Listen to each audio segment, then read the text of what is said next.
Hem fet la maqueta tàctil del MNAC per posar-la en el hall del museu i que tots els visitants cecs puguin tocar-la i comprendre l'edifici.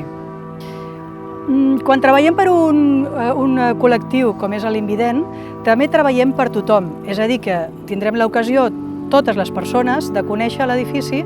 des de l'aspecte tàctil, que és un sentit molt poc experimentat per tothom, perquè normalment no ens deixen tocar. La maqueta está hecha de marquetería, es una obra de artesanía,